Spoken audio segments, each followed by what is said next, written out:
Hello guys, in the previous video we had seen the importance of cell membrane and cell wall, particularly in the case of plant cells. The second important component of cell is the nucleus. So let's begin from where we had left. The nucleus has a double layered or covering called the nuclear membrane. The nuclear membrane has pores which allows the transfer of material from inside the nucleus to its outside, that is, the cytoplasm. The nucleus contains chromosomes, which are visible as rod-shaped structures only when the cell is about to divide. Chromosomes contains information for inheritance of features from parents to next generation in the form of DNA, which is the abbreviation for deoxyribonucleic acid. Chromosomes are composed of DNA and protein. DNA molecules contain the information necessary for constructing and organizing cells. Functional segments of DNA are called the genes. In a cell which is not dividing, this DNA is present as a part of chromatin material. Chromatin material is visible as entangled mass of thread-like structures. Whenever the cell is about to divide, the chromatin material gets organized into chromosomes. The nucleus plays a central role in cellular reproduction, which is the process by which a single cell divides and forms two new cells. It also plays a crucial part, along with the environment, in determining the way the cell will develop and what form it will exhibit at maturity, by directing the chemical activities of the cell. In some organisms, like bacteria, the nuclear region of the cell may be poorly defined due to the absence of nuclear membrane. Such an undefined nuclear region containing only nucleic acids is called the nucleoid. Such organisms whose cells lack a nuclear membrane are called the prokaryotes. The pro means primitive or primary and karyot means nucleus. Organisms with cells having a nuclear membrane are called eukaryotes. The figure shown here shows a typical prokaryotic cell. It has a cell wall, a plasma membrane, some ribosomes, and a nucleoid in place of a nucleus. The other main component of a cell is the cytoplasm. The cytoplasm is the fluid content inside the plasma membrane. It also contains many specialized cell organelles. Each of these organelles perform a specific function for the cell. Cell organelles are enclosed by membranes. In prokaryotes, beside the absence of defined nuclear region, the membrane-bound cell organelles are also absent. On the other hand, the eukaryotic cell have nuclear membrane as well as membrane-enclosed organelles. Viruses lack any membranes and hence do not show characteristics of life until they enter a living body and use its cell machinery to multiply. This shows the importance of membrane-enclosed organelles. Now let's see what these cell organelles are and what are their functions. Every cell has a membrane around it to keep its own contents separate from the external environment. Large and complex cells, including the cells from multicellular organisms, need a lot of chemical activities to support their complicated structure and function. To keep these activities of different kinds separate from each other, these cells use membrane-bound little structures, also called the organelles, within themselves. This is one of the features of the eukaryotic cell that distinguishes them from the prokaryotic cell. Some of these organelles are visible only with an electron microscope. Some of these cell organelles are the endoplasmic reticulum, the Golgi Apparatus, lysosomes, mitochondria, plastids, and vacuoles. They are important because they carry out some very crucial functions in cells. So let's now see what these cell organelles are and their functions. The endoplasmic reticulum.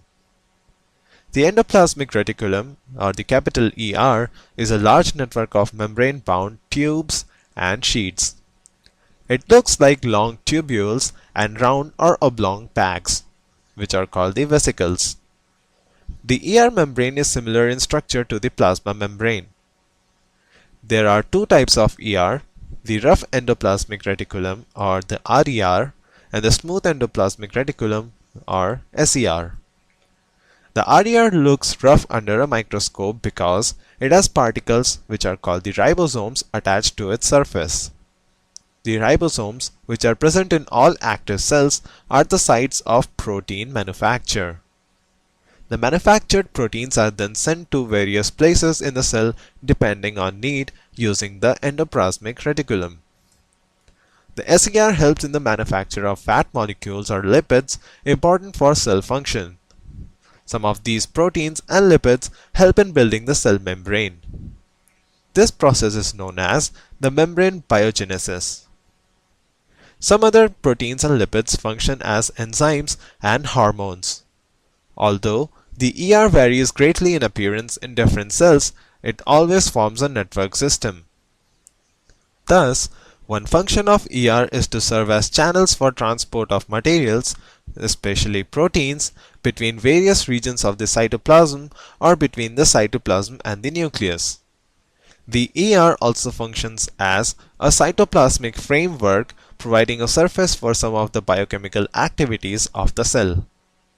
In the liver cell, for example, of a group of animals called the vertebrates, SER plays a crucial role in deoxifying many poisons and drugs. This picture of cell shows the presence of smooth endoplasmic reticulum and rough endoplasmic reticulum inside the cell membrane in the cytoplasmic area. Now let's move on to the Golgi apparatus. The Golgi apparatus, first described by Camillo Golgi, consists of a system of membrane-bound vesicles arranged approximately parallel to each other in stacks which are known as the cisterns. These membranes often have connections with the membranes of ER and therefore constitute another portion of a complex cellular membrane system. The material synthesized near the ER is packed and dispatched to various targets inside and outside the cell through the Golgi apparatus. Its functions includes the storage, modification, and packaging of products in vesicles. In some cases, complex sugars may be made up from simple sugars in the Golgi apparatus. The Golgi apparatus is also involved in the formation of lysosomes. So what are lysosomes? Lysosomes are kind of a waste disposal system of the cell. Lysosomes help to keep the cell clean by digesting any foreign material as well as worn out cell organelles. Foreign materials entering the cell, such as the bacteria or food, as well as the old organelles, end up in the lysosomes, which break them into small pieces. Lysosomes are able to do this because they contain powerful digestive enzymes capable of breaking down all organic material. During the disturbance in cellular metabolism, for example, when the cell gets damaged, lysosomes may burst and the enzymes digest their own cell. Therefore, lysosomes are also known as the suicide bags of the cell. Structurally, lysosomes are membrane-bound sacs filled with digestive enzymes. These enzymes are made by the RER or the rough endoplasmic reticulum. The next cell organelle is the mitochondria. Mitochondria are known as the powerhouses of the cell. The energy required for various chemical activities needed for the life is released by mitochondria in the form of ATP or adenosine triphosphate. ATP is also known as the energy currency of the cell. The body uses energy stored in ATP for making new chemical compounds and for mechanical work. Mitochondria have two membrane coverings instead of just one. The outer membrane is very porous while the inner membrane is deeply folded. These folds create a large surface area for ATP generating chemical reactions. Mitochondria are strange organelles in some sense that they have their own DNA and ribosomes. Therefore, mitochondria are able to make some of their own proteins. The next cell organelle are the plastids. Plastids are present only in plant cells. There are two types of plastids: chromoplasts, which are the color plastids, and leucoplasts, which are white or colorless plastids. Plastids containing the pigment chlorophyll are known as the chloroplasts. Chloroplasts are important for photosynthesis in plants. Chloroplasts also contain various yellow or orange pigments in addition to chlorophyll. Leucoplasts are primarily organelles in which materials such as starch, oils, and protein granules are stored. The internal organization of the plastids consists of numerous membrane layers embedded in a material called the stroma.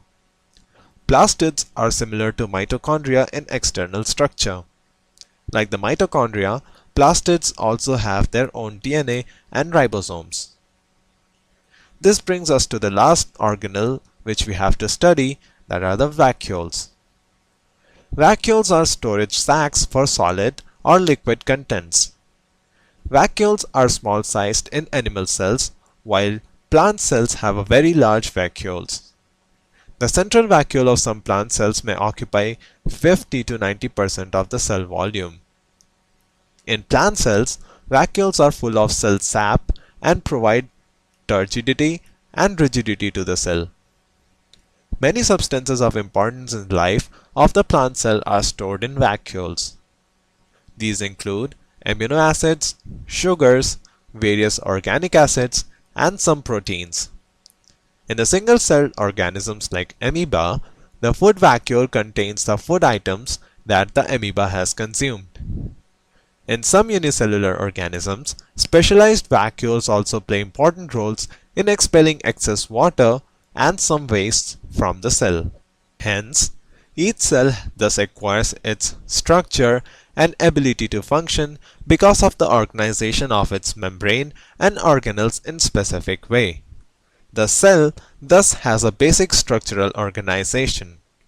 This helps the cells to perform various functions like respiration, obtaining nutrition, and clearing of waste materials or forming new proteins. And hence, the cell is the fundamental structural unit of living organisms, and it is also the basic functional unit of life. With this, I end the chapter on fundamental unit of life. Thank you.